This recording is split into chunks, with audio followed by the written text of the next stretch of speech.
Hello, everyone. Welcome to the latest episode of the Monte and Wolf Show. It's dGon here alongside Wolf. Monte is still not here, and that's okay. But he's here in spirit. It is the end of round 3, Wolf. Can you believe it? We've only got 2 rounds left, 4 weeks left in the LCK regular season. I feel like it's sped by. Now that we're here, it feels like we sped by. Yeah, I mean, it was a reminder to me that these rounds are incredibly short. Like when you guys were talking about it on the broadcast, this is the end of the round. I was like, yeah, I guess it is. Because in your head, and I think this is in part like intentionally designed this way, in your head you're like, wow, 5 rounds, that's more than 4, which we had before. That's 3 more at the second half of the year, but they're obviously much smaller, so a little bit different. We do have more games obviously on the year, but the rounds are smaller. But that allows us to have 3 round robins, so we get to see T1 versus GenG, T1 versus Hanwha, GenG versus Hanwha 3 times. And also DNF versus Bro 3 times, dGon. Hell yeah, it's going to be a great rest of the season. That DNF game versus was D+. It was so sick. Oh, wow. Actually, that, friends, is where we will start. We will start in the muck, known as the Rise Group. And it's the bottom of the Rise Group because we're getting to the point of the year based on this round system where some of those teams are not going to be relevant in the playoff and worlds pictures. And the biggest culprit of that are the DN automotive freaks. Wolf, when this team signed in and they became DN Automotive instead of pharmaceutical company Kwangdong, which is like, okay, that's pretty big in Korea. I mean, DN Automotive is a massive company. They export majority of parts in all cars. In your car at home, if you're listening right now in the car, DN Automotive has probably supplied your car manufacturer with the part. So if you don't have a favorite team, you're kind of already attached to DN Automotive and their 1-21 season. And their like amazing ability to find new ways to lose. I said it at the beginning of round 3, at the beginning of round 4, like, man, this team is going to find new ways to lose. And it's just tough to watch, but also you can't stop. It's the car accident, which isn't really good for an automotive company to have a team that's like, man, wonder what's going to go wrong this time. And they do it. It is amazing, Wolf. Yeah, that happened like at that game. So game 2 between DNF and Bro happened probably in the last hour or so of my flight back from Riyadh. So, for those who don't know, and you probably know because you were like, Wolf was missing from LCK last week. I went to do the mid-season championship at EWC for Overwatch 2. Overwatch. That's right. I worked with ZP and Unter, and it was great. Unter, insanely knowledgeable. It was a really fun time. I went over there and did that. So I was on the flight. Around the last hour or so of the flight, like often you don't have Wi-Fi. Like they turn off the Wi-Fi as they prepare for landing and stuff like that. So I didn't have Wi-Fi. And I'd been texting people like during the flight back because I didn't stay for the entire Overwatch event. People were texting me like, "Oh, this is what's going on with the Korean teams. This is what's going on with LCK," because the Wi-Fi isn't great. It's not good enough to like watch a live stream. You can kind of do it, but it's it's better to just text people like or just refresh Liquipedia, stuff like that. So when I landed and I turned my like 5G back on, I had so many text messages, and it wasn't like, the, hey, like, welcome back to Korea, like, how was your flight? Everyone was texting me about that DNF game. I had a text from Kenzie. I had a text from my contact in Bro, who, as well, dGon, one of the managers who's really close with me and used to be a stats guy for StarCraft Pro League. He's texting me. I'm seeing what's happening in the LCK group chat officially. I have other friends texting me like, "Is this the craziest like comeback of all time?" I ended up having like 8 different people text me about this game, and so I was like, "Well, shit, I didn't see it." Like a lot of people were texting me, were asking about it without knowing the context that I didn't watch it, and I was like, "Oh, I was just on a plane. Okay, I'm gonna check that out." And holy shit, I got home. Said hello to my wife and my daughter, and eventually when I had a free moment, I sat down and watched that game. It was the first game I watched. And like the way it was described to me made it seem like DNF had this master class, okay, of the early game. They were like 30,000 gold up. They were quite up in gold. It wasn't 30,000, but I think it was nearly. It was 11,000, bro. Wow. 11,000 gold. Okay, it wasn't actually 20,000, but yeah, it was high, right? And I watched back the team fights and like how we got to where the game state was. And it was Bro just making brain dead decisions over and over and over again and giving DNF freebies. There was like a 5v5 in the bottom lane at level 7, level 8, where I was like, I don't know how we got here. I don't know what's going on with these two teams for the pressure setup around Dragon. We ended up having this 5v5 where Bro is just like funneling in and trickling in and failing the defense and feeding over gold. They had a terrible fight on, I want to say, Otacon, where they just like straight up like, I don't know, dove in like to a bad team fight. Like they had no vision control. Doja gets the steal, and then they're just like, I don't know what do. Better try turn without vision, and then just like Lemmings walked in and gave over 5 kills to DNF. Like they just kept taking horrible fights. So it wasn't even like DNF masterclass this game. They kind of just showed up and gave like their like, you know, standard early game laning phase, which is fine, into like we can still play League of Legends at an LCK level, and Bro just tossed. It was what happened after that was the insane part. And most of the throw fights happened in Bro's base, like in the base of Bro, not like at a Baron. Although the Baron wasn't great, but like the main big throws were I straight up went into the base, and our 5-man unit is not a 5-man unit. We're doing 3 different things. And Berserker is trying to like somehow figure out who to shoot on his scaling long range Senna, and got caught every time. Like Berserker's just instantly low, and even if he doesn't die, he's like down to like 10% health.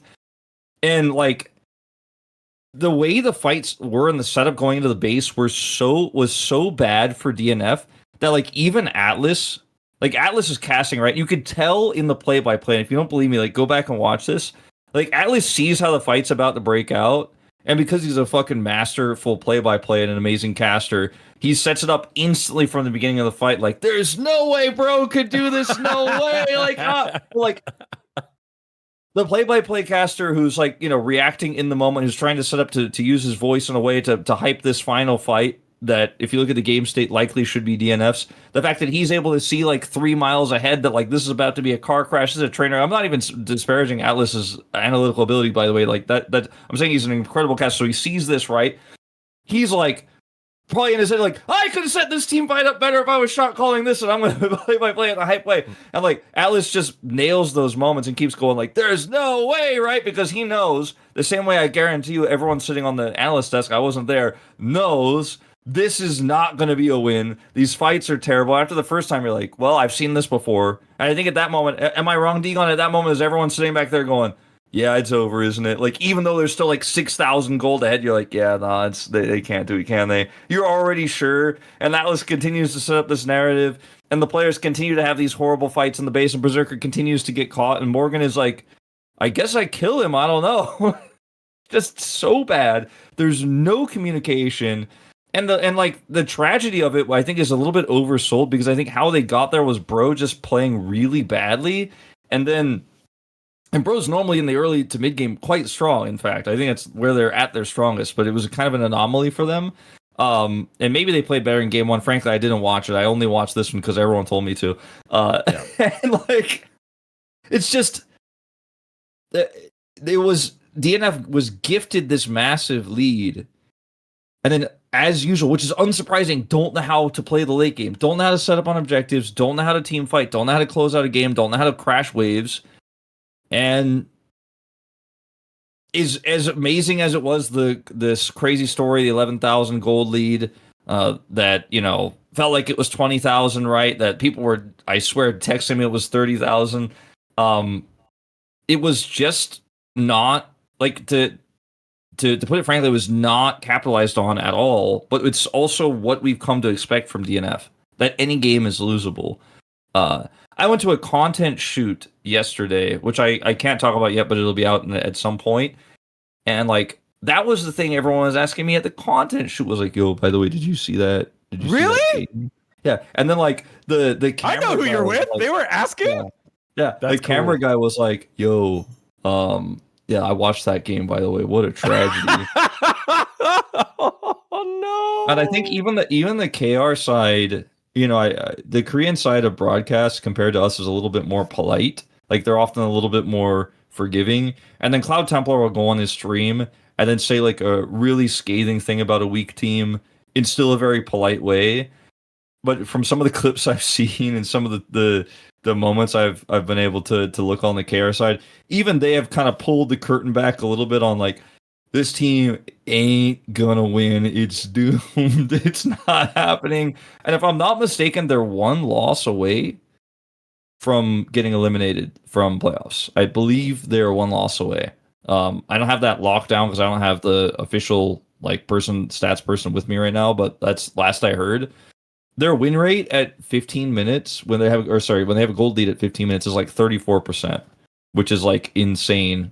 Some other teams have like as low as 50, which is also pretty insane. But like 34 is unreal. That means guys basically when they're winning at 15 minutes, they like win the game a third of the time. Yeah. All right. And remember, that's all I got. dGon, it was horrible. that was so you got most of it. The desk was a rare Valdanalist desk. It was the Tridan. It was me, Daniel Ox Harrison, and Daniel Valdez. Just Brendan Valdez. And so we just couldn't, we're prepping for the third series. Sometimes it's like, all right, we know what's gonna happen from here. It's all good. Let's figure out how we want to angle what the bros can do. Man, Palu had such a good game number 1 on the Poppy, and we hammered that one home. But after that, it was like, oh man, Palu's not having a good game, and Krakow on the Maokai's getting caught out, and Dudu's getting to do whatever he wants on the Scion. And then it was the top lane inhib push. Then it was the top lane inhib push again. Then it was the bot lane inhib push where the snipe went through the inhibitor onto Berserker. And then just all these different fights kept happening. And we're like, there's no way. Even me, king of the LCK Global Broadcast fan club, other than the Morgan fan club, that one's head by Atlas, I was like, man, they're going to show all this fight just to lose here. There's no way. There's no way. Right? It's Azir. It's infinitely scaling Senna. Like it's Scion that's unkillable. It's Zinja All they had gets to do was invulnerability for like 3 seconds, to all the range. There's no way. All they had to do was just group up, tank the Maokai ult with Scion, okay, or anybody really that isn't Berserker, and then just like walk towards the base and chip away at the Cho'Gath and like let the Azir and Senna win the game. Like that's all they really had to do. Like when you get to this point in the game, especially when you got like inhibitors down, so you have minions to work with, you have vision to work with, all you have to do is basically fucking show up in the base. You just gotta be like, all right, here we are. Good luck. Hope you got a flank TP or something, and we cleared that out. Or maybe you didn't, but you're still like cool because you're Azir and you can shove them away if they flank TP. You also like, a flanking Cho'Gath TP, which I guess could have happened, like isn't necessarily your biggest concern. Just walk into the base as 5. Not like Berserkers way over on the side, okay? Just walk in together and like shoot them front to back, do that massive Azir Senna damage. I mean, win the game. It's a little hard because if they're in a big clump, right, you could get knocked up by Morgan. You could get swept up by Yone. Morgan was on Cho'Gath. Closer is on Yone. You could get pop blossomed, right? Like there were pop blossom is the biggest concern, right? Yeah, there were like a handful of things that required layers to it, but then it was just every time there was a bit of CC that allowed hype to get to the back line. And anyways, it was as much as the biggest fan of Bro on the broadcast team, enjoy seeing Bro win. There was no way it felt as strongly as how bad you felt for the Freaks. Like, it just felt so terrible. Like, did not get to see any of the guys afterwards. Usually in the back, we'll do our toss and we'll go back, and we can see some of the players leaving and whatnot. Didn't see anyone. The bros saw them. They looked relieved, but they knew they got away with one. But I don't know. Like, you just got to sub out now. You got to sub out. You have to sub out. I've gotten, a lot of those people who are texting me, are also people who are like pretty casual League viewers. Some of them, obviously not Kenzie, for example. But a lot of them are my friends who are just like casual LCK fans. Yeah. And they're like, I think X player is the problem. Like, it's actually been Life that comes up the most recently. Like, I think like maybe if they just got rid of Life, it would be fine. And for me, I'm like, absolutely not. Like, I mean, I'm not saying Life isn't a problem because he is right now, but like, you can't just be like, aha, like it was because Berserker didn't carry as hard as usual this time, or like Pioshik is just off his game. He's so inconsistent, that Pioshik guy. Yeah. The whole team has serious issues synergy-wise. They play like they hate each other and that either they're muted or they're all screaming at the same time. And we've seen, by the way, in their comms, in their rare wins where we get to see the comms, by the way, it's like pretty rare. We have seen them do both, where no one is talking or everyone is screaming.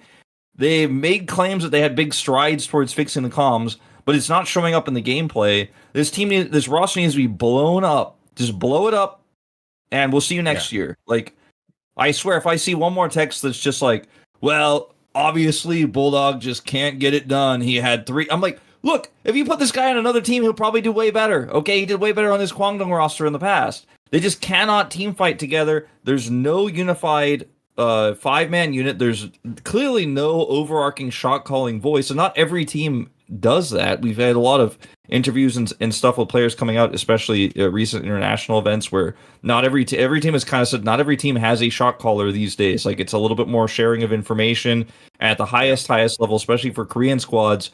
The voice is a answer to a question. Sometimes someone will ask a question like, should we do this? And the person who's got more information or is more inclined to shot call will say yes or no. But for the most part, teams like T1 don't really have like Faker actually calling every moment. Like, they all know what to do. They're all on the same page. It's only in those really tense moments and really insanely difficult decisions to make that Faker or Carry or Doran will step up and say something like that. So this team just didn't have it 3 months ago.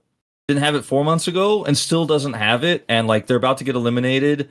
And from that point on, like you said, you could just pull the challengers roster up and give them experience. You can get some of these players rest. Players like Berserker are probably like really contemplating what they're going to do next year. Before I guess should make sure he is in fact only signed until the end of this year. I think that's the case. I'm like 99% sure, but I'll check. He hopes he is right now. Of course knows, but let's see. He is signed until, doesn't say actually on his Leaguepedia, but yeah. Do you want me to check? I will. Yeah. Scrolling to the bottom. All right. Here we go. He is signed through only this year. Yeah. Okay. Good. The only player there is. Oh no! There are 2 players signed more than 1 year. Is it Pioshik? Pioshik is 1. Oh yeah, I see it. I finally found the right page. And Life. Life is the other one. Yeah. Well.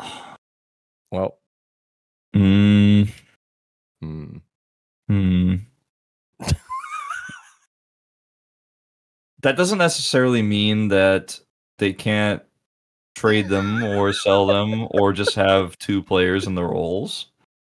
Also, like, Pioshik is a player who struggles in this type of environment. Like, he's good in chaos, as he always has been. Like, look at that DRX 2022 roster. Like, tell me that team had like a plan for anything. Like, they definitely most of the time had no idea what they were doing, and they just were able to clutch it out. He thrives in a team environment like that when the team does figure it out, though, and they do get unified, as they did in the World Championship in 2022.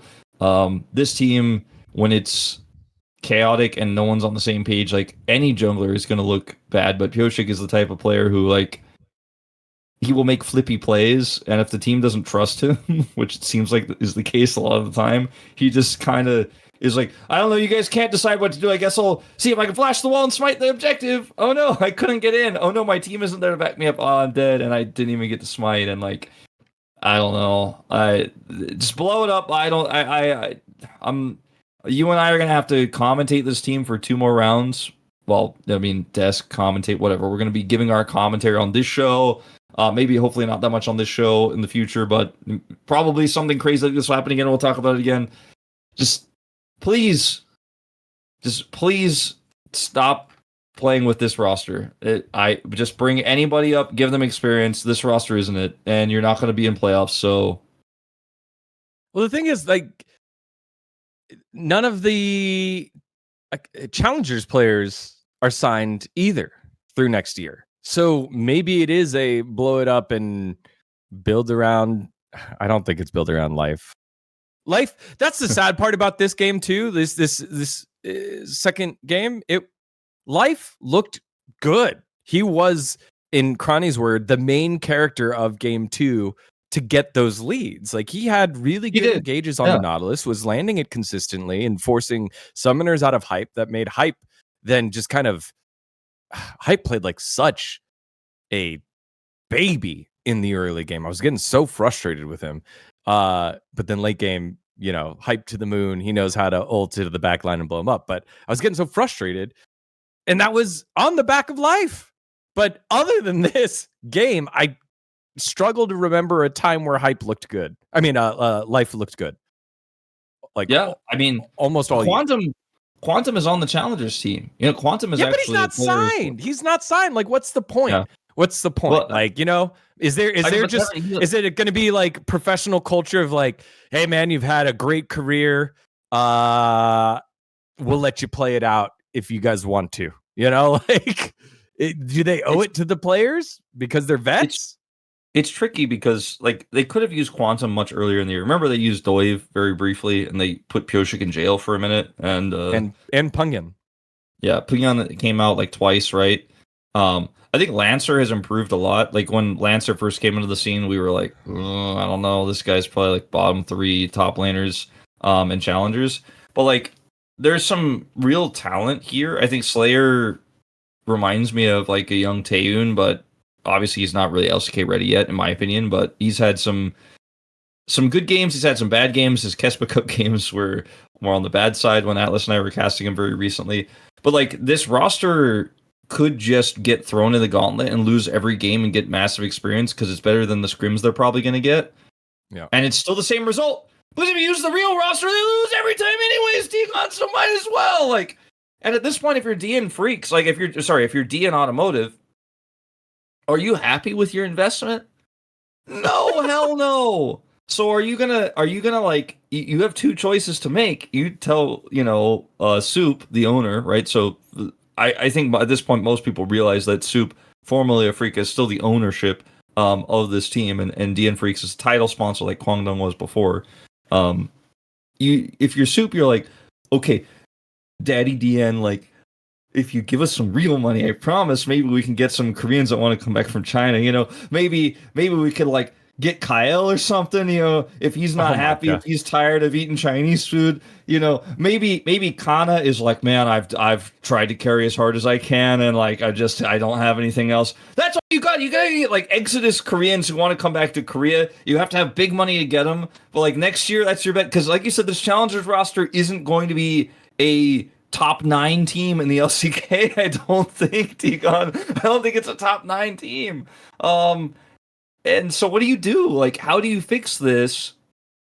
That's a question that Soup has to figure out right now. And if I'm DN, I'm probably, in talks every week with like, like, is there anybody else? I don't know how plugged into League of Legends DN's management staff are. Like, maybe they're also very aware that there isn't really anyone they can get to solve this problem right now. And there probably isn't like a roster you can build, a super team you can build next season either. But I hope there's a plan, because it could be the same thing next year, dGon, and I hope not. That's franchising, baby. I have an example. And it involves a lot of people here in Korean League of Legends. So when the ownership group of the National Hockey League's Florida Panthers bought FlyQuest, right? They bought it from the Milwaukee Bucks. This is going to get translated, so I'm very interested in how Sweet Home Alabama is going to translate this. It was transferred to the Florida Panthers like family trust. And then Papa Smithy, former LCK caster, got installed as the president of FlyQuest. President. And he left most of everything from last year intact. Most of everything. Maybe like the decision-making chain of command wasn't the same, but most of everything. And then they got our colleague and friend and person that I love, Prince. He came on over and starting LCK mid laner, rookie of the year in 2022 of the LCK, Vikla, right? They got that roster. They got a little, what's the word? Ingenuitive with it by getting Winsome, who is a Korean, North American-based player, and to pair with Prince. And then I think, was it Impact? Impact and I'm missing one. Who? Spica. Oh, Spica. It was a stacked roster. It was supposed to be stacked. And it was good at the start, kind of like the DN Automotive Freaks after like their second game at LCK Cup. When we're all like, right, let's talk about FlyQuest was actually good at the start. DN Freaks was like, this team might maybe make playoffs. We'll see. Okay. I'll speed up. But then second split, they get 9th, 10th, something like that in the LCS. They had to blow it up. They had to redo all the parts into the FlyQuest that you see now. But it did require that, like, okay, we're cleaning house of coach, cleaning house of general manager, cleaning house of AD carry, support. They cleaned house. Like, everyone was gone. There was no Busio. They went with Masu, which was the surprise. At mid, they went with Jensen to start and then eventually flipped on over to quad. But then they were able to get inspired and then able to, or made the decision to stick with Bwipo or buy Bwipo and stick with Bwipo. So that to me was all just like, that was just super fascinating. Like, that is something that they could do. And we'll talk about it in the offseason later on. But in my heart, I'm like, is there a player that they hold on to? Like, Bulldog has been this potential mid laner for such a long time. I've always believed in Berserker, and this is like the biggest step back in his career, and I hope it's not the end. With world champion in Pioshik. Is there one piece that you build around, or is it full cleaning of the house with this? And do they get another opportunity to rebuild? I kind of feel like it depends on what the market's looking like and how much money they have and what role they struggle the most with. Because I don't think you can decide, I'm keeping Pioshik and then start calling people. I think you kind of have to have a good idea about some of your potential players before you actually even like cut players. Yeah, it's going to be really tricky. And like, I think most of these players, with the exception of Berserker, might be happy to stay on this roster because their reputation right now is an all-time low, and like they can get into LCK at worst case scenario at like a minimum salary. And a player like Pioshik holds so much value as a player and like as a brand that maybe he's gonna get a significant amount of money even if he does stay. If I had to pick one player to build around, it would probably be Pioshik because he has a lot of experience and Pioshik has a good eye for team building as well. And like, you know, people trust Pioshik. I know he's a bit of a meme in the Western scene about like, oh, he's so flippy, so inconsistent. Like Pioshik, he's so bad. Like people always say like, oh, he's so bad when he's on a team that's weak and he's not doing well. But when he wins a world championship, like everyone treats him like Doran, like, who knows? I guess Pioshik could just randomly be good. But like that's I feel like he's been a pretty solid player and has a ton of experience and has made some really great decisions across his career. Maybe you build around him and like the fact that he's a veteran and the fact that you can get a solid franchise player for relatively cheap compared to other jungle players that might be available. But the difference between that FlyQuest example that you mentioned and how the Korean LCK scene works, I think it's just a great analogy because like Papa Smithy and crew had to build this patchwork quilt of like finding all these different unique pieces. Like getting Blippo in is kind of insane and super high value for them. And he's obviously also a insane value buy for how popular he is, right? In Korea, like the talent just isn't available, and there, as you guys know, there really isn't that movement of top tier players for the most part. Like we wish maybe BDD would go to a better team, a stronger team, but like he ends up staying with the org he knows and trusts, and they pay him to stay, and like he's like kind of their franchise player now. You have players like Showmaker who obviously don't move around. And so you can't go, well, Showmaker's in bad form right now, but maybe we could build around him because, like, maybe D Plus is looking to sell. Because D Plus is never going to sell Showmaker. You know what I mean? Like, there's just never really an opportunity to pull the Blippo out of the LCK. That's why I mentioned, like, Exodus talent. You know, maybe some Exodus talent wants to come back to Korea. That's, I think, where you got to try to dig deep. All right. I got it. So DN Automotive Freaks rebrand to DN Automotive Freaks X, and they sign Lazyfeel and UCal since they seem surplus right now by DRX. They're going with Theodore and with Yehu. And then, all right, where do we get support? Like you said, Kyle, come home. We're sorry that Kyle's we didn't sign you. Roster. But we're giving you Lazyfeel, the first ever history making AD carry coming on in. He's the real stuff. He's also learning Korean. And then whose contract ends at the end of this year, who also would want to come home and probably would be the best player on this roster? Is Kana's contract in the top lane? Year?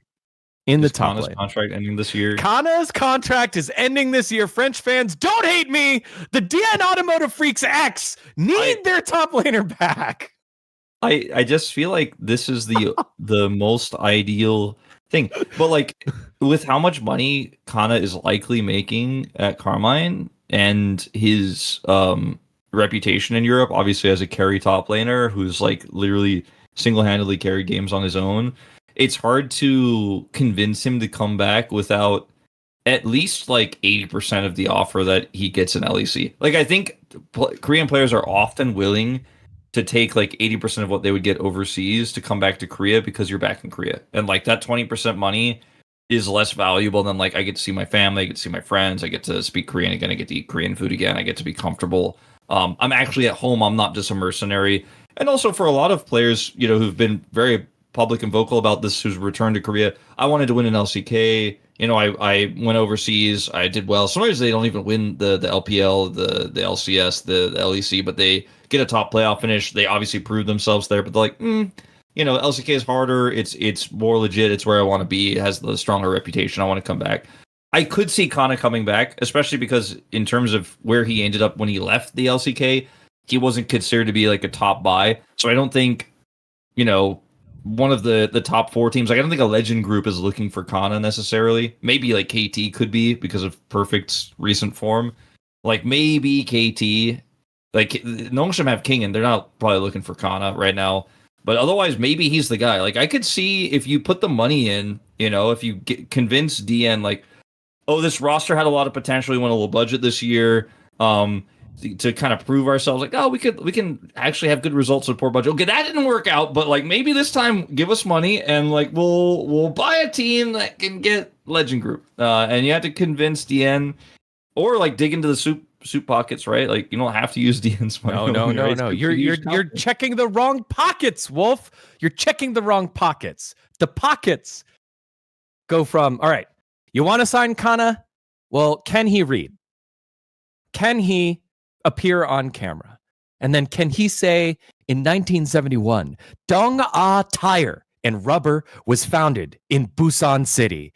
Then later on in the future, there was a merger between Dong Ah Tire and Doosan. That's right. You know, the baseball team, the Bears, the Doosan Bears.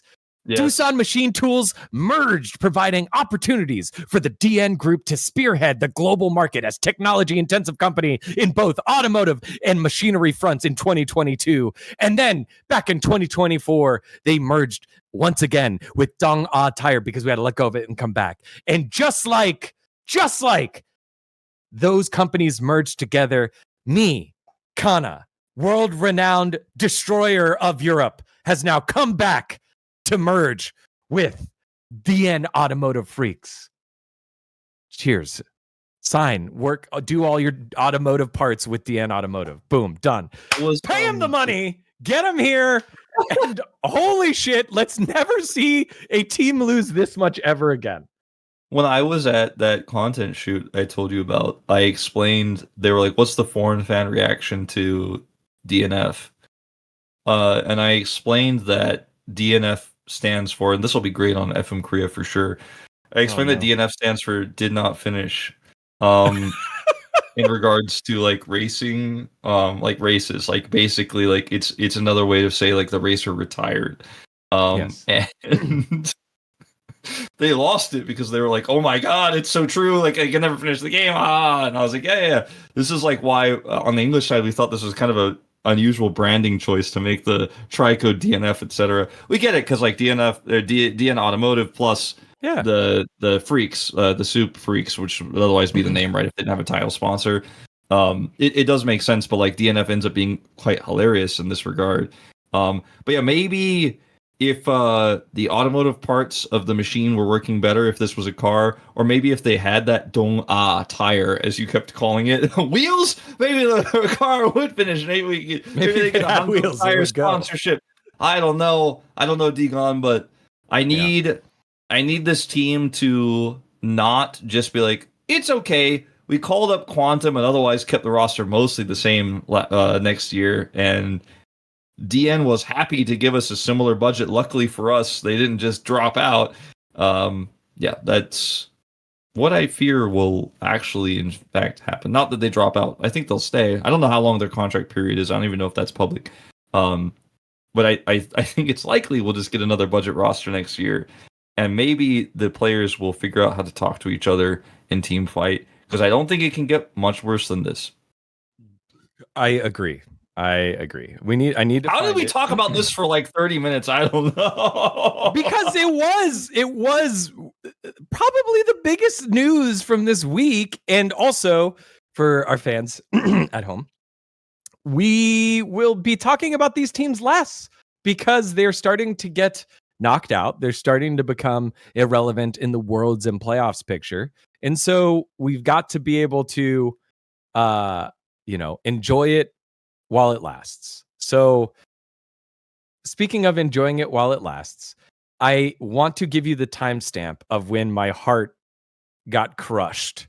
Like crushed. Again, the bro fan loved it, but the bro fan in me loved it. But there was one fan who just did the full fold. She did the full fold over. I can't watch anymore. Not like this. Okay, here it is. It's at, all right, the timestamp is at 27:58 of game 2. 27:58 of game 2. It's when Hype snipes Berserker and then blows him up, and then it was when they tried to push through the bottom inhibitor. They get the bro fans. Bro DNF. The bro DNF. Bro DNF. Yeah, 27. Sorry, I'm pulling this up right now. Please pull it up. All right, 27:57. 27:57. But the play starts at 27:52. He gets sniped. Oh my god. Okay. He gets sniped, and then they show the bro fans clapping at 27:57. And then they cut, as we do, they cut to the DNF fan at, oh my god, yeah. And they cut to her for 3 seconds. Oh god. And I just if you are this fan and you see this, there's another girl. There's two girls. There's two girls. You see the one. It's just like, yeah, this is what I came here to see. Yeah, I like this team because they can't ever win. And she's like looking at. No, I'm being obviously facetious. Sorry to this fan out there, but like she's looking at the screen like, yeah, I knew they wouldn't do it. Yeah. No, there was one who wasn't dead inside yet, and one who is dead inside. If you are either one of these fans, please contact me. Wait, which one isn't dead inside yet? The one that isn't folded over. That one had belief they were going to do it. The one that's folded over. The one that's folded over. Dead inside forever. The one who's folded over still believes. Like the one who's folded over still thought there was a chance. No, the one at the front actually isn't dead inside yet. The one at the back has been dead inside for a while. Yes. The one at the back. Yes. The one at the back, like probably folded over at the early part of that team fight. Oh god. I didn't know this was on first watch, man. Oh, why'd you do this? Dude, I saw it immediately, and I was like, "No! How can I cheer? How can I cheer now? Everyone saw this. Everyone saw. Like, if you were the bro fan 3 seconds before clapping, you then see the DNF fan, and you're like, oh no! I know what that feels like. I know. No, I don't know if we really know. I don't know if we really know what it feels like to see that like negative 2,200 Baron power play in the top left corner as well at the same time. Like I don't know if we really know. All right. I don't want to add one disclaimer, of course, like for these fans' privacy. Like we're not trying to put you on the spot, and like I hope you guys were on camera, so there's nothing I can do about that. But we're not trying to call you guys out or anything weird like that. It's not that. It was just more. dGon's point is this moment captures the tragedy of this team, and I hope you guys are lucky enough to see DNF get another win for the rest of the season. I wouldn't predict it, but I hope so. Which is why I was trying to say, you can contact it. If it's you can contact us. I will get you whatever free swag you want. I will buy it. I will buy it for you. If you want it DNF, yes. If you want to buy some T1 stuff, we could do that too. Just let me know, because that was brutal. That was brutal, and you lived it. And we appreciate you being the vessel of emotion. That is the LC. This is like the moment, like when you start talking about these fans, I was like, this could be something that like some of the FM Korea people are like, I don't know, they called out these fans. Well, I was like, no, we brought it back. It was good. And then dGon's like, don't worry, I'll buy you T1 merch.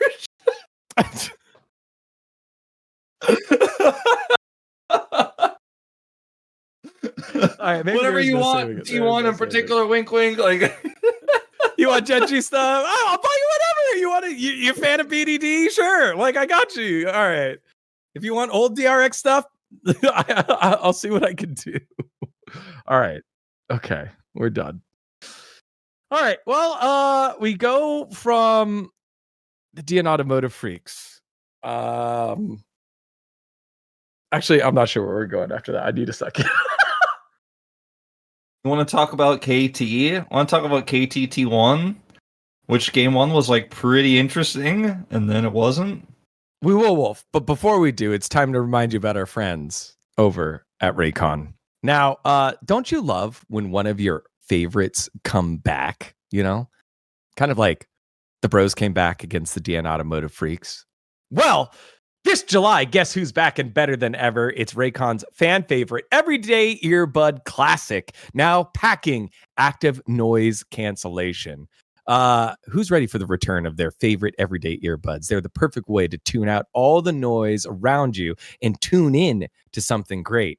The latest version of Raycon's everyday earbuds classic now features active noise cancellation, the only thing they were missing. You can pair that with 8 hours of playtime and a 32-hour battery. Your Raycons will never leave your ears.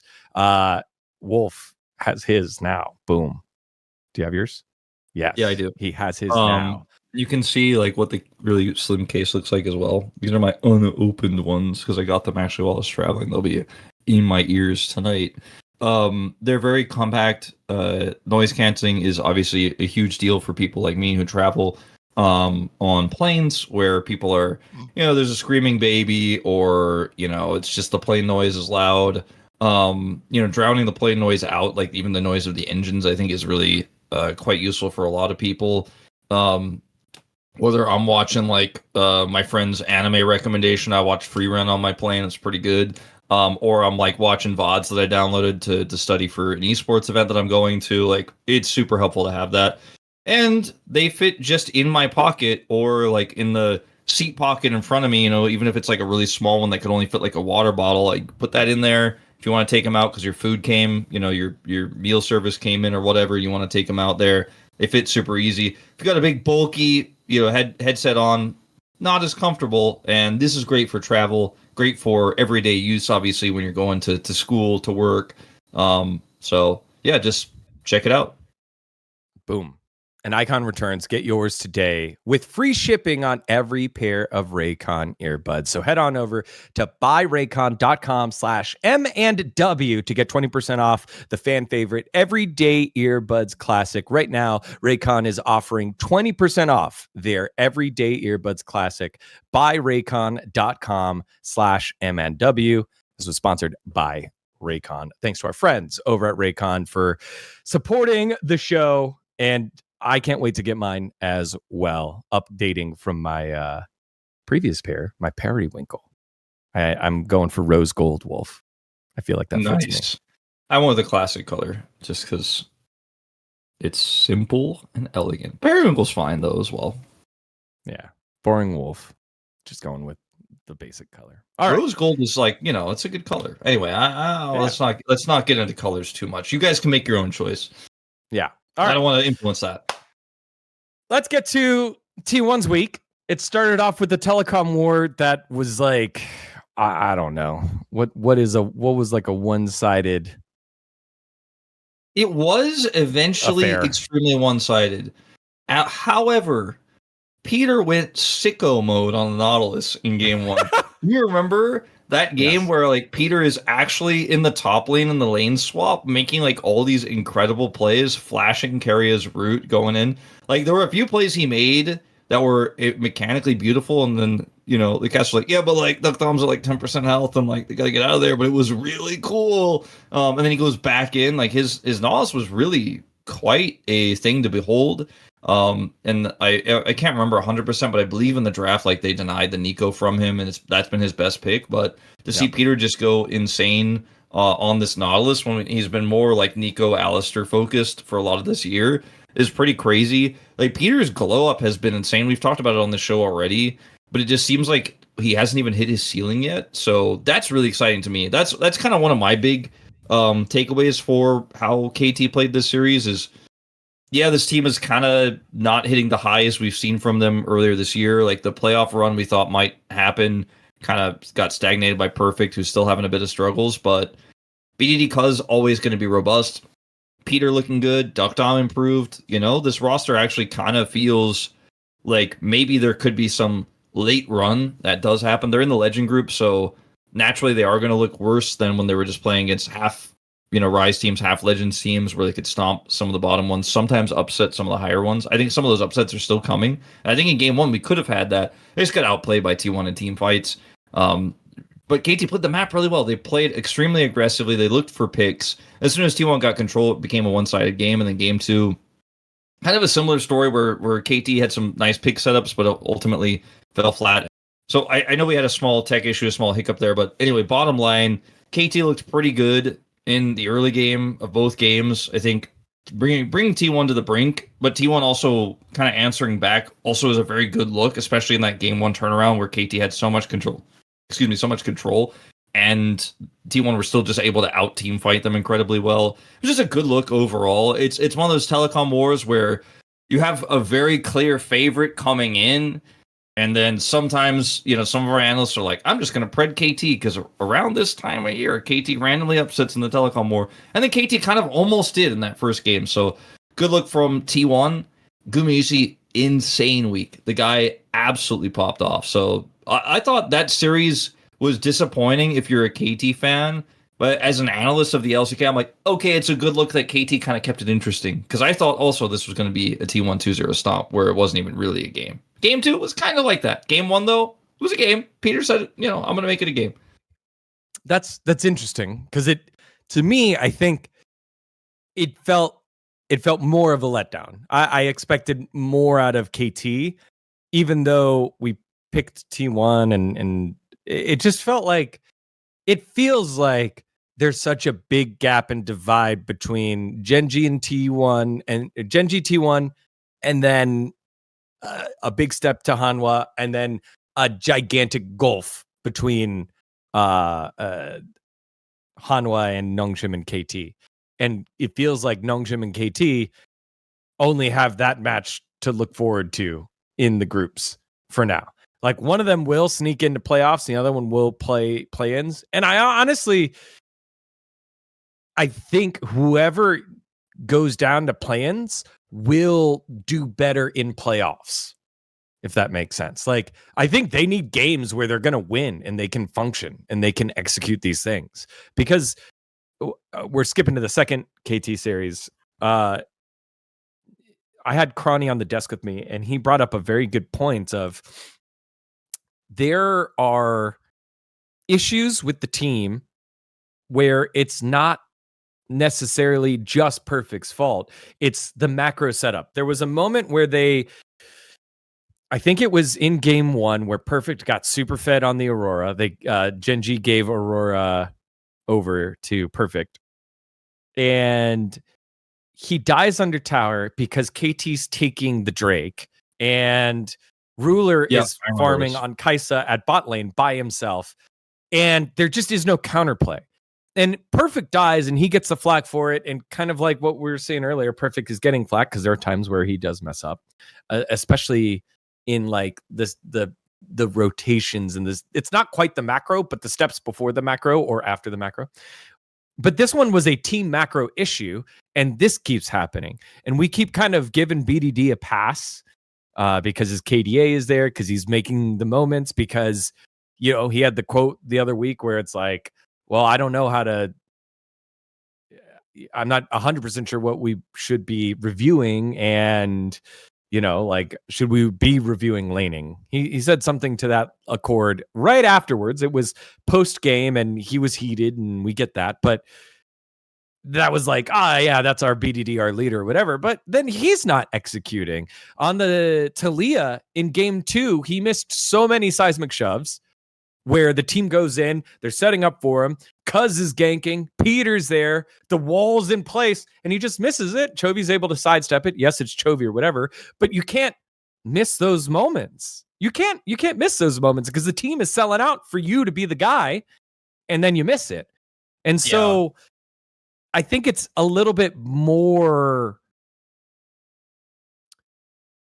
complex than they kept it close and then it fell on off for KT. I think KT's problems are running a little bit deeper, and maybe when you're learning something in golf or baseball or something of that effect, they say do it slow, and you're like, yeah, but I want to hit the ball like a bajillion, miles an hour, kilometers an hour. But you're supposed to do it slow, and then you can do it faster. And right now, it just feels like KT and Nongshim are out of their depths, and they're unable to execute these plays at the pace that GenG and T1 demand. And if you don't, then you fall too far behind. So when you get to the team fights that you can do, you're fighting at a deficit. So I just wonder, with this group setup, will KT and Nongshim be able to improve in the areas where they're deficient? Because if you get them in a 50-50 fight, they can do it. We've seen it. And that's what you were talking about. Peter in the laning phase, Dokdam, Perfect in laning phase is okay. But in the, post like 8 minutes when you do your first rotation out and you're swapping and you're trying to get the lane assignments correct and you're trying to preserve TP so that you have TP pressure down to Drake or whatever it is, this is where they mess up. And I don't know if they can fix that. I think you really hit the nail on the head, so I don't have too much more to add, except that there are moments with KT where it feels like they're just clamoring for wait, hold on, it's winnable. Actually, I think I see the angle, and then the shove misses, and the whole fight is done. Right? It's like KT is this elite version of BNK, where they often play pick comps, especially right now in the Legend group, where they are fighting against teams that are better than them, right? So they're trying to play simpler compositions, and that's why they're going for these Talia style drafts. And the knowledge engages and the snap decisions from Peter, right? He's like, we have to basically cheat the game because we won't beat them in macro, we won't beat them in a straight up team fight. And so they're clamoring for this pick angle But then like the Weaver's Wall timing is wrong, where it's like the angle is wrong, or the shove misses, or Peter engages too soon, and then the follow up isn't there. And it felt like when I watched the GenG and the T1 series, like KT had good angles, like in both games. And then it comes to 5v5 team fights, and it's like both games, it's the re-engages from GenG and T1. It was the patient play, the more measured play that won out. Like Duro's Magnet Storm re-engage, I think it was in game 1. Just looking back at my notes, like that's like, it's moments like that where KT are like, wait, hold on, almost, and Duro's like, no, I've got you right where I want you. You know, like your engage was predictable. Like we already thought 2 steps ahead, and KT has to close that gap a little bit. I think we're playing a pick comp. Obviously, you have to go first. Like you can't wait. Like sometimes you can. Like if you have, you know, if you're on Baron and you're looking for a turn, you could pick on the turn. But if you're approaching objective, you're trying to Weaver's Wall in. Like you can't slow play that into a comp like what GenG has, or you just lose. And Duro can always pick his engage. But I think these problems for KT specifically are solvable more than I think they are for Nongshim right now, because I agree that it's a similar issue. But I think these issues are solvable for KT, because all you have to do is watch these team fights back and be like, man, we could have won this game if these moments where we lost it didn't happen. You know? Yeah. And it's like one moment like that where you look at the rest of the fights leading up to that where they actually were coordinated. It's not like a DNF issue where they have a lead and then they're all clueless. It's like they're 5% off, 7 to 10% off in that team fight. Not like, you know, they're just completely like brain turn off. We have no idea what's going on. It's like actually if Peter's a little bit faster or Peter's a little bit more patient, then actually we win this fight, we win the game.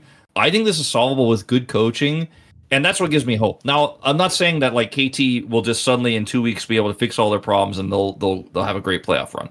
But I think that they're going to continue to give us good games like what we saw. It's okay to go 0-2 against GenG and T1 if the fundamentals are still there, if they're still able to make some cool plays happen and there's some learning there. So that's kind of like, to me, what the Legend group is all about, right? The fact that like you're supposed to be, I'm in the harder group. It gets it gets harder than it was before. We go to these triple round robins and we improve because now we're playing against only the elites, and week after week we just get pounded and like get growth from it. I don't know if you know the American reference, or I hope you know the American reference, because if you don't, then you can't make a Korean reference for me. Do you remember And One in the And One mixtape basketball tour? I have no idea. Sorry. Oh my God, I knew it. All right. So in America, there was like this street basketball cultural movement in the early 2000s. And it was like early YouTube stuff.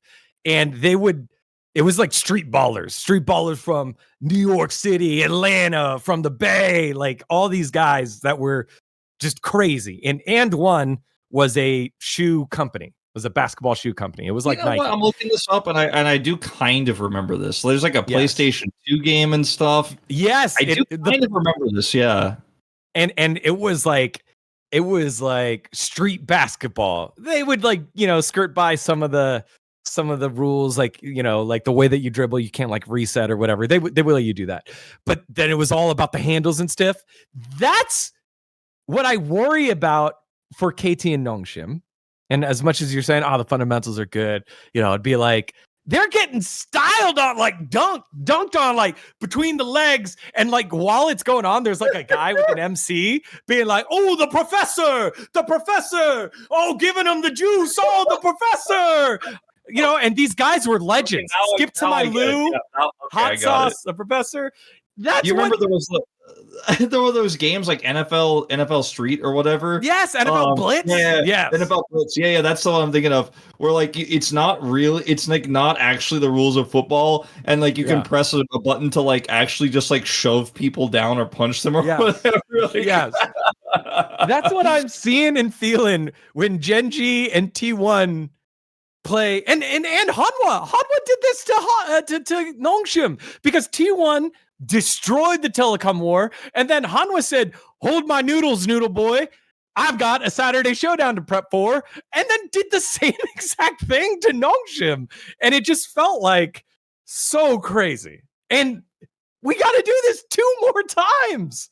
And for KT and Nongshim, they have it happen to them 3 times around, so they've got to do it 6 more times. And so that's why I'm worried. I'm worried that, yes, maybe they're like, ooh, my jump shot was good, but I definitely just had my ankles broken and got dunked on like 5 times, but my jump shot was good. That's what I worry about. That's what I worry about. All right. I can't wait for the translations for this. The announcer is like, the LCK will be reviewing Chovy CS numbers. Make sure all right. So we went backwards this week, guys. So we started with DNF. We skipped past the bros being gracious, giving, grateful bros, and allowing Vikla his first POM of the season and beating him and making Vikla look like Chovy. God, that made me so mad. And now we move forward to the cream of the crop. But before we do, it's time to remind you about our friends over at Mando. You know, summer is coming in hot, literally. If you're on the trains, you're on the buses, if you're somewhere where you got to commute, you might be a sweaty mess. But not me, because I got my friends over at Mando, who block odor all day, control sweat as well, powerful on my pits, but gentle on my skin. It's not your typical drugstore stick. It's high performance pit shield. When I'm getting grilled out in the soul sun, I'm covered up thanks to our friends over at Mando. It was created by a doctor who saw firsthand how BO was being misdiagnosed and mistreated, and clinically proven to block odor all day and control odor for up to 72 hours. You got the deodorant stick, you got the deodorant spray, got myself my odor body wash right here. All products are baking soda free and paraben free. You can choose from a variety of scents like bourbon leather, Cloverwoods, Mount Fuji, or Pro Sport. And it's clinically proven to control odor better than just a shower with soap alone. If you want to try America's #1 whole body deodorant formula right now, you can find them at Walmart, Target, or other retailers across the country. But if you want to support us, we've got a deal for you. Mando's starter pack is perfect for new customers. It comes with a solid stick deodorant, cream tube deodorant, and 2 free products of your own choice, like the mini body wash and the deodorant wipes, as well as free shipping. And as a special offer for our listeners, you can use the code Monte Wolf. Use the code Monte Wolf at shopmando.com for 20% off site-wide and free shipping, as well as 20% off site-wide for using the code Monte Wolf. That's SHOPMANDO.com using the code Monte Wolf. Please support LFN and chill and tell them we sent you. Mando's got you covered, just like they have my pits covered. Smelling great, doing it. Thanks to our friends. I highly, and sorry to cut across you there. Thank you, Mando. I highly recommend getting the starter pack because there is such a wide variety of different ways. Like you mentioned, the cream. You have obviously the standard stick, etc. There's body wash. So get it and like see what makes the most sense for you. This has actually changed my like deodorant patterns. Like normally I was just like take a shower, put the deodorant on, hopefully it lasts throughout the day. I actually carry this with me like when I go to work, I have it with me. And like you can put a small, because the cream is so small and like compact, you can stick one of those in your bag, and I haven't had any problems with leaks or anything like that. If you're super worried, you could put it in like a Ziploc. You can just bring that with you. And if you feel like you're getting a little sweaty or, it lasts so long, if you end up being in a place where, like, say you're traveling in an airport, like you're stuck, your flight gets delayed, you have that with you, you can just apply it at any point. It'll last for a while. It could save you in all sorts of situations. I have never been a guy who carries deodorant on my person, but like I always have some form of Mando, usually the cream with me, because I'm casting, I get sweaty, sometimes you have to stay long for a shoot you didn't expect. Sometimes you're shooting in the sun. Sometimes you're in Saudi Arabia and it's hot as hell, I really recommend getting the starter pack because it's not like, I know you guys might be thinking it's just stick deodorant. I don't know. I've got my own type, but like get the starter pack and try it out for real. It's worth. And make sure to try multiple different scents. Scents, thank you. I was like, it's not flavors, scents as well. Don't eat it. One of them, that is good advice. Thank you, Wolf. One of them, I wasn't for me. I could see who it was for. It wasn't for me. And then I found my scent. It is Pro Sport. So, anyways, you could check that out. Thanks to our friends over at Mando. All right. Now let's close it out with some cream of the crop, some creamery of the croppery. GenG played KT. They were the ones that exposed the mistakes there. GenG and Nongshim, that happened as well. A week. T1 and Hanwha. Let's get to that one. That one made my girlfriend very sad. My girlfriend is a big Hanwha fan as of last year before they won.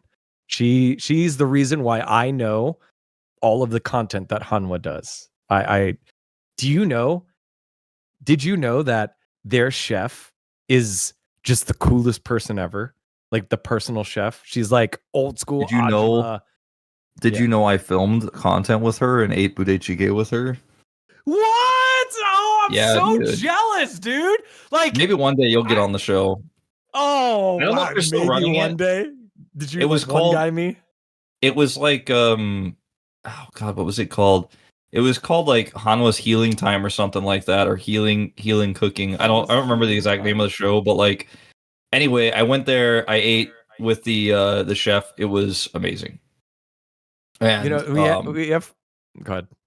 I'm just like, you know, you hear these stories or you've seen the content, right? But like, I got to live it, and let me tell you, it tastes as good as it looks. Oh my gosh!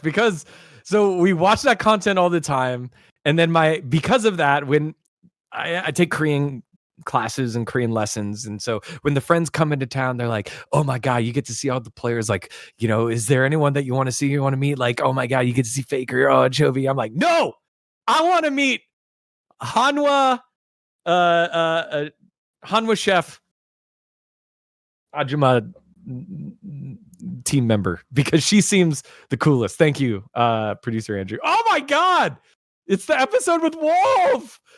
It's called Healing Shikdang, which means healing restaurant. Miguk versus Hanguk.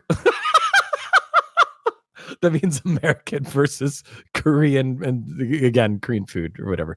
But damn, I'm so jealous. The guys at LCK called me so LA because I'm always like name dropping like all these people that I've worked with, and I'm like, oh yeah, I'm friends with so and so, or I've whatever so and so. Wolf just did that to me. We do give him so much shit. We do give him so much shit for it. Yeah, like, yeah, but Wolf just did it to me. You just one up to me. No, I've been on the show. Yeah. You know, if you want, maybe I could hook you up. I don't know. I mean, she's pretty busy, but is this what it feels like? Oh, you know, I work with Hanwha quite a bit. You know, I'm close with all their management staff as well. And so, like, you know, look, maybe if this video hits big numbers on FM Korea, they'll be like, maybe we should do an episode with dGon. Put some subs on it. You can speak some broken Korean on there. It's fine. Yeah. Oh my gosh. Yeah, maybe if you get your Korean level up a little bit, we get some hits on FM Korea, and like I talk to my people, maybe you could be on Healing Shikdang, you know? We can make it happen. All right, let's talk about this series now. Oh god. Is this what it really feels like? I don't need it to be like that. Kind of, yeah. Good to know. Good to know. All right, I'll remember that when Prince Zuko comes into town. All right, cool. He does his Korean tour for Avatar or whatever he's doing next. All right. T1 Hanwha, this was the biggest Saturday showdown between like the highest ranked teams until I think the end of the season. We have one, I think it's GenG Hanwha to close the year. So we're like, okay, cool. Telecom war, not so big. Pretty disappointing. Hanwha versus Nongshim. Well, we just talked about Hanwha's chef, so Nongshim was not very tasty to Hanwha. But this matchup was supposed to be big and tasty, and it just was not. I mean, it was again, it was a T1 dream. You're living on cloud 9 if you are T1 right now, because they are showing international form domestically. Is this the time where T1 are going to win the LCK for the first time since 2021? I think. In 2022, maybe? I think 2022. Yeah. Do they have a chance of winning domestically? There you go. So, I mean, this is actually normally the time of year in LCK summer where T1 takes like the big dip, and you're like, oh no, domestic T1 struggling, Faker's injured, or some other circumstances come up, and drafting is bad, or whatever, and then they go win worlds like after that. But right now, this is normally the part where you're worried, and we're not really worried right now. In fact, like GenG probably getting a little bit worried that they're not going to have their top pedestal forever. Since T1 did also beat them actually very recently, after having like a rocky performance against AL at EWC, right, where we were kind of like not sure where T1's form is. This game was a gutter stomp. Like this was a one-sided affair. Gumi, you see, I mentioned his performance in the KT series earlier, but this series was like absolutely insane, and he ended up getting POM if I'm not mistaken on this one. His Jhin performance in game one, where they just outdrafted Hanwha, where they had so much frontline for Jhin, it was actually insane into this Orianna comp where it's like, well, you're never going to hit Jhin. And if you hit the front line really just doesn't care because you got a Galio, you've got a Jarvan, you have a Gwen that's fed. Doran is going 5-0 on the Gwen in this game. Doran really has solidified himself as Zeus' father. Like, it just keeps happening at this point. Like, now they've swapped teams. It's like T1 fans are like, all right, well, it's good we're on this side of the matchup now. Guma pops off there. And then in the next game, the way T1, like, it was a much closer game, but the way that T1 played around the prio that they got from the Sivir pick was really, really, really cool. And, like, Keria had some good engage. He died a lot, but, a lot of the time his sacrifice was worth it. But that's the kind of draft where I look at a Sivir pick and I'm like, cool, you have some problems playing through team fights and the Senna is hard to get to, but you can just always have prio on objectives because you can rely on that Sivir wave clear and then set up with your front to back with your Cassante. And, the draft I'm honing in on a lot here more than the play because I really feel like the draft gave them a lot of outs. Faker's playing Taliyah, obviously a macro mindset for Faker. He's always had that. He knows how to rotate quickly. And when you have this Sivir, you can Taliyah wall the enemy team away from an objective or cut them in half. And there's just so many cool things you can do with this draft. Not all of it was fully realized because I think Hanwha played well. It's these scaling Azir Senna comps that have often been the bane of comps that really hit their stride in the mid game and then play around that Sivir prio.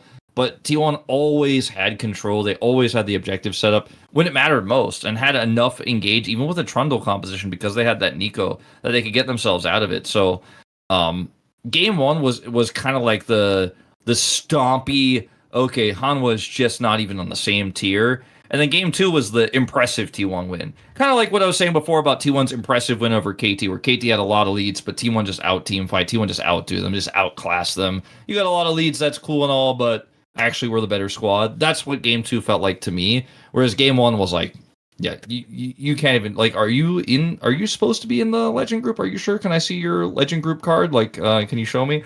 That's kind of what game one felt like to me. Yeah. The big conversation that was going around within FM Korea actually was POM.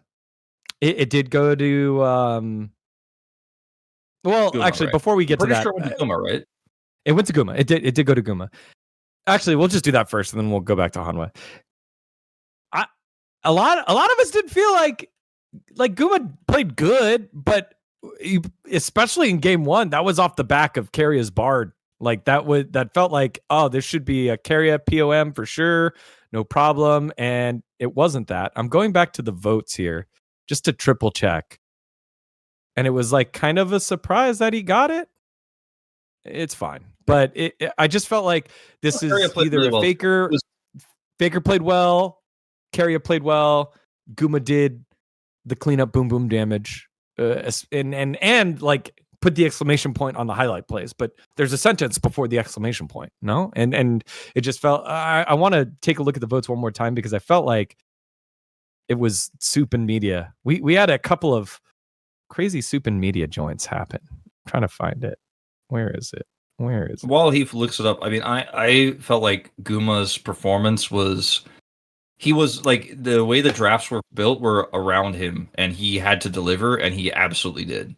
Like, I feel like the Sivir draft and the Jhin draft were like, okay, if the Jhin or Sivir plays badly, this never works in any scenario, and he popped off. So that was it for me. I thought Keria was close second, though.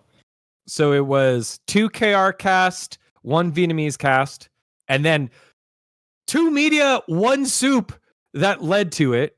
KR analyst went owner, English cast and observer, and one analyst went faker, and then the other analyst went carrier, and Chijijik went carrier. So this was like there were a lot of votes that were kind of like this and got like carried by media in Soup and Chijijik throughout the week. This was the one where I think it had the most traction because it was like,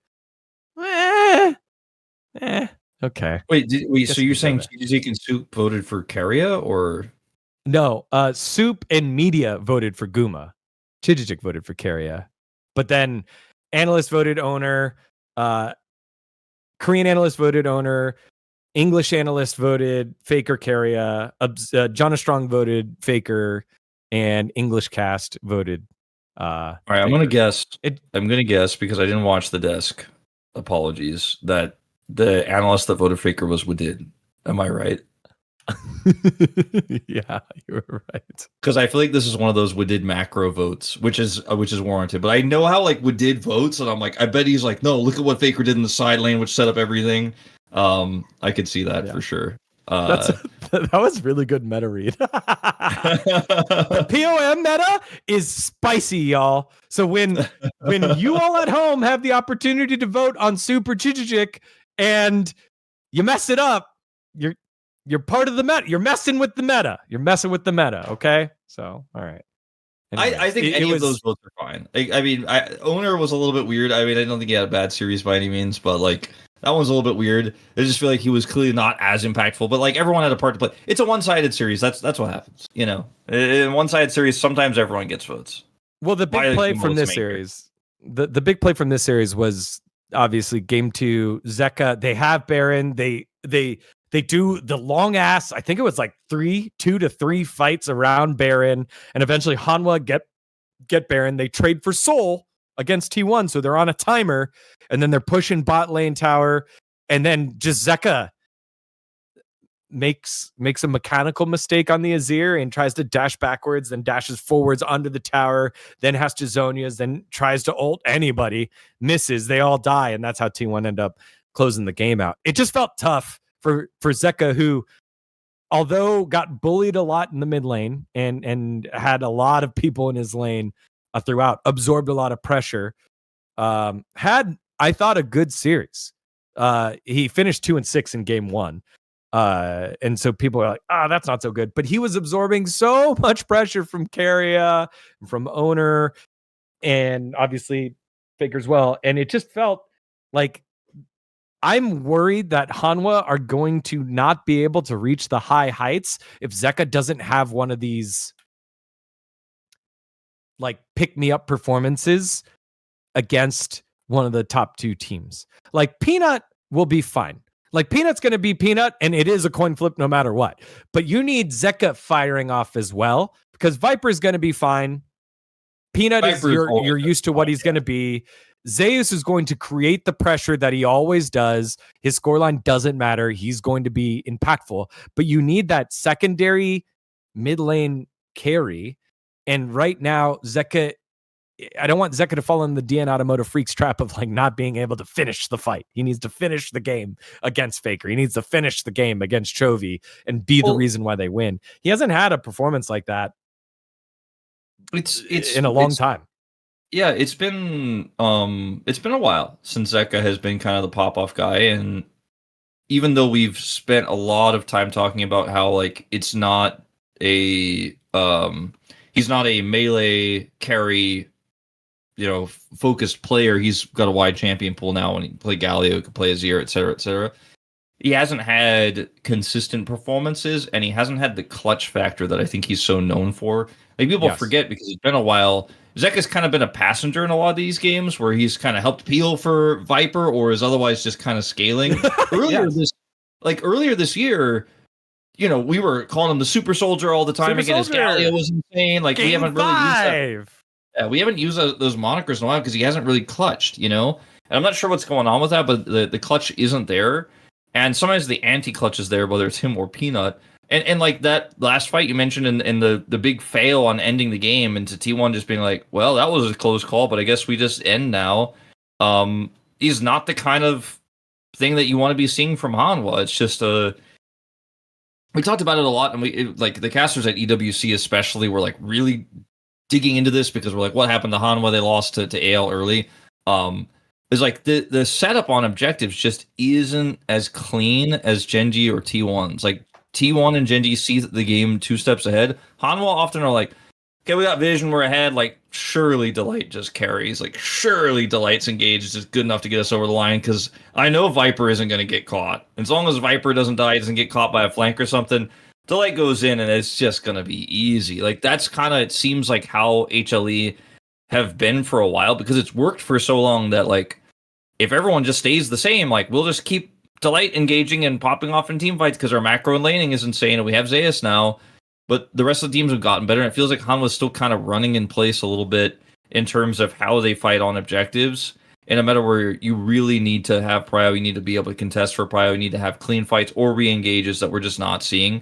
And GenG and T1 are the kings of that right now. So I still think Hanwha can bounce back. I think there's, if you look at the problems that they have in team fights and setup, like it's very coachable. It feels very easy to be like, hey, Peanut, remember when you did this? Like, let's toggle the vision. Like, you know, remember that, like, you didn't know these things were happening. Or, like, just in general, like, Zeka, remember when you were super passive with this ultimate? You know, maybe going a little bit faster. Or, like, hey, remember when you decided to side lane a little bit longer? Needed you in the team fight a little bit faster so that we could actually contest for that prio.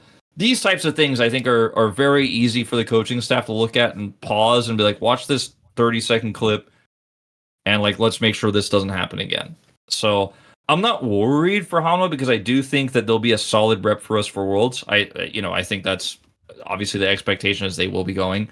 And I think they'll do a good job. And I think by the time we get there, they'll be better than they are now. And let's not forget this team did win internationally earlier this year, so we know they have it in them. We just need to see it. And I've been really low on Hanwha a lot of this year. Like they can't keep getting away with it. But I do think eventually they will fix the problems. Because if they don't, I mean, KT and Nongshim are coming for you. You know, there is. I don't know. Right, they did shit. Right, they did shit on Nongshim. They but again, they made him look like the professor and won. Oh, I know. Okay, I know. Okay. Well, like eventually, like Nongshim and KT will improve, right? And if Hanwha just keep stuck where they are, like there's still a lot of LCK left to play. There's a long playoffs left to play. And like if they stay where they are and they don't work on these issues, and KT and Nongshim do, there is a world where improvement happens. Improvement happens all the time. If we talked about T1 in the last 2 seasons where they were really struggling in summer, the way we're talking about Hanwha now, we'd be like, well, there's no way I don't even want to send this team to Worlds, right? Like I'd rather just have 2 seeds. And then, like, they improve a lot, right, and win the whole thing. I think Hanwha has that in them. Like, I really do. I'm not doomer on them yet. There are clear issues, and I feel like for a while I was just, like, yelling at the clouds, like, there are issues in Hanwha! And everyone's like, no, Wolf, they're actually just super good. And now I think everyone trusts that there are issues. Everyone's like, oh, yeah, I can see the issues. Like, they're starting to lose now. But now I feel like everyone kind of knows it. I'm more willing to be like, okay, there are issues, but Hanwha should also know this by now as well, and I think we can fix it. Like, that's kind of where I'm at. Okay. Not too doomer. All right. But now we're gonna create a new segment. I'm creating a new segment. It's called Worried Wolf. What are the top 3 things you're worried about before we go do predictions? Top 3 things that Wolf is worried about for LCK. Worried Wolf starts now. Go. Oh my God. Don't go in depth. 3 things. Don't go in depth.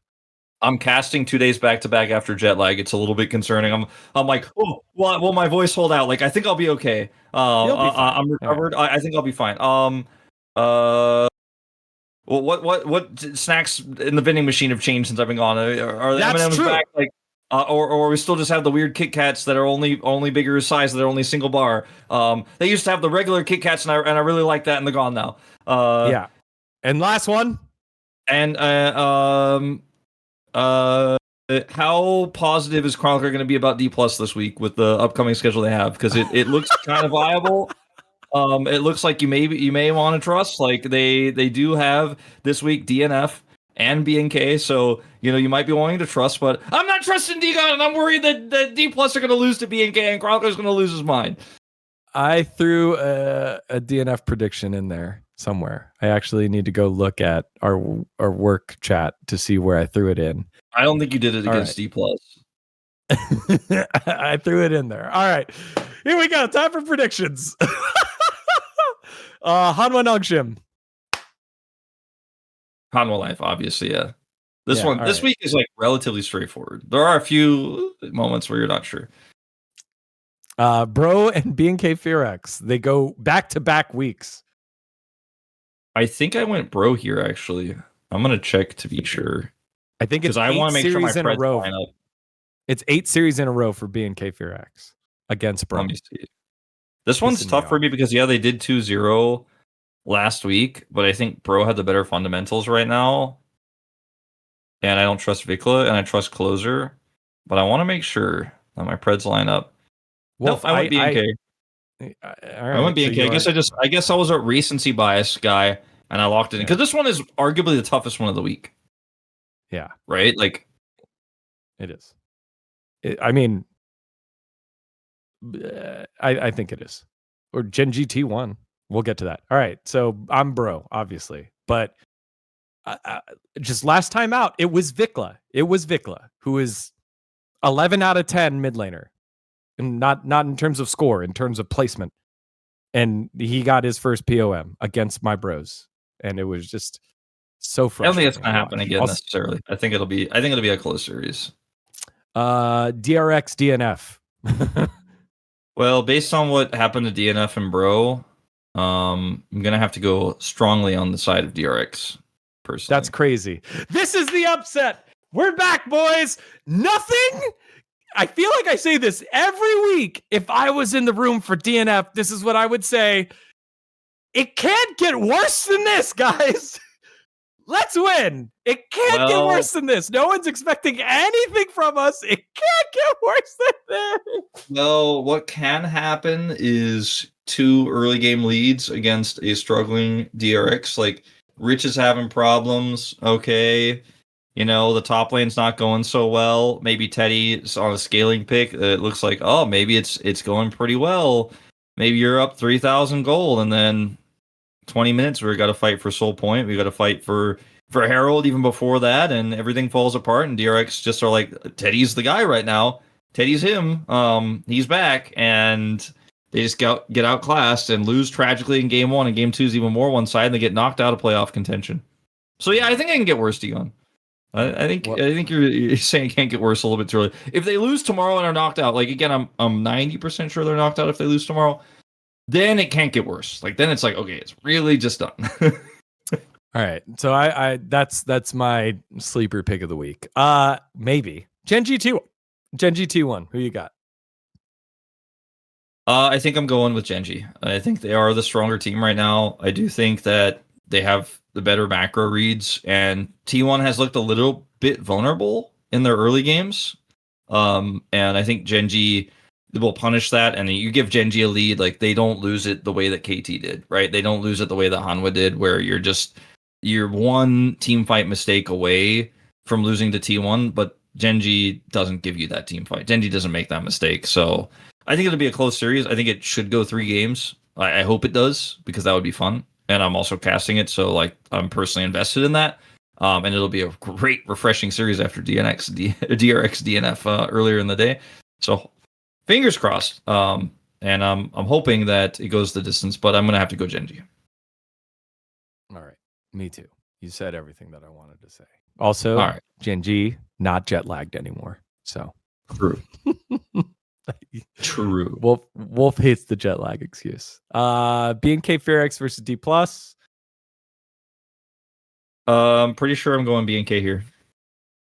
Yes, I'm pretty sure that's a BNK. I'm checking my picks. Yes, I just because this is one where I'm like, I don't want to say that and then have it, because normally we actually do this before we do our official. Look, I have your votes. I have your votes. I went BNK. I'm holding you accountable. You went BNK. I'm going D+. This one is awkward because D+ are coming off of a week where they beat DNF 2-0, and it was I kind of remember it just being like a Showmaker Majai's. I watched it live actually in Riyadh. Like I had it on my laptop, but I don't even remember it. So I'm like, oh, it's probably like a Showmaker Magi's like 2-0 snap that I don't remember now because it like didn't matter. But it's DNF.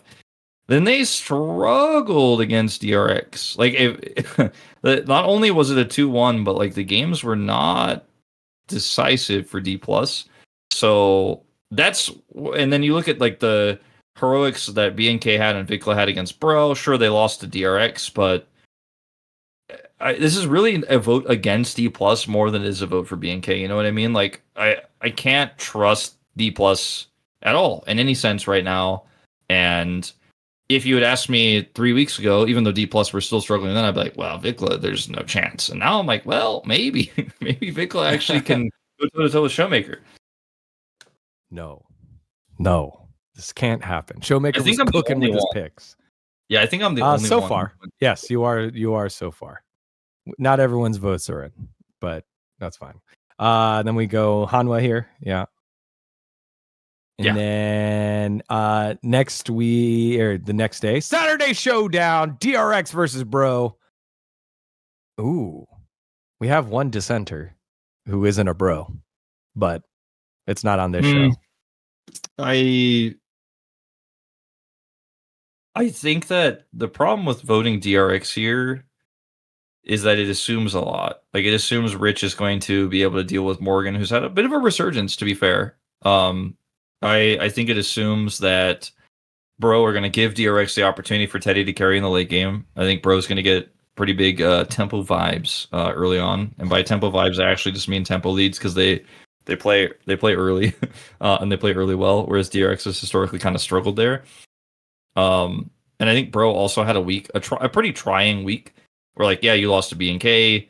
You had to have that comeback win against DNF. I think there's probably a lot of learnings and momentum that Bro come off of. And if they beat BNK also early in the week, then it's like, damn, they're going to have a lot of momentum.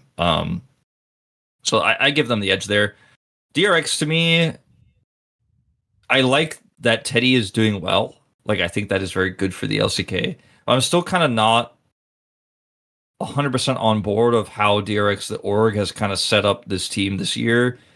And at some point, it could come back to bite them that they have, like, pulled out, UCal and Lazy Feel. And I don't know, Teddy's playstyle is very, very predictable in that, like, you get in the late game, he pops off. But if he doesn't get there because his team struggles, you lose. And I think that's a mismatch for DRX versus Bro.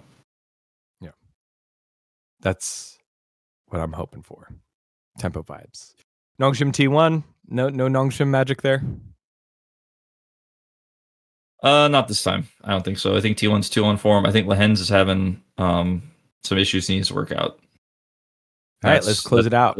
That's the long and short of it. KT GenG, we both went GenG.